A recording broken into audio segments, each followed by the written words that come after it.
este pequeño resumen de 2 minutos. Lo último, se celebró el 16º Autocross de Monreal del Campo, donde vimos la victoria de César Gran en División 1, de Gonzalo Santa Fe en División 2 y de David Herrero en Carcross. Las clasificaciones completas las tenéis en la sección de carreras.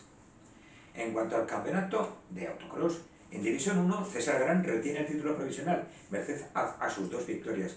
Gonzalo Santa Fe se aupa al liderato y en Carcross es David Herrero el que asciende provisionalmente. Echar un ojo en la sección de campeonatos de autocross. También el pasado finde vio pasar por Motorland a los mejores en la nueva temporada Weekend Napa de velocidad en circuito. Y en el mismo circuito alcañizano se celebró la sesión clasificatoria aragonesa para dilucidar nuestros representantes en la final, que se celebrará en Madrid, y así componer la selección española de autoslalom en los próximos Juegos Olímpicos de Automovilismo, los FIA Motorsport Games, a celebrarse en 2024 en Valencia.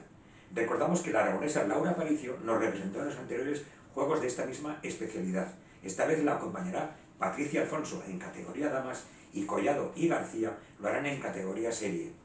Ya veremos lo que pasa. Lo próximo, el domingo, 10º tramo de tierra de Albalate, organizado por el Real Automóvil Club Circuito Guadalupe y puntuable también para la Copa Focus, donde Olivé, Pons y Muntadas se disputarán ese puntito de diferencia que les separa. En el campeonato aragonés será el ostense Pablo Fortuño el que intentará hacerse con el liderato provisional. Con 22 inscritos en el primer cierre se espera reñido.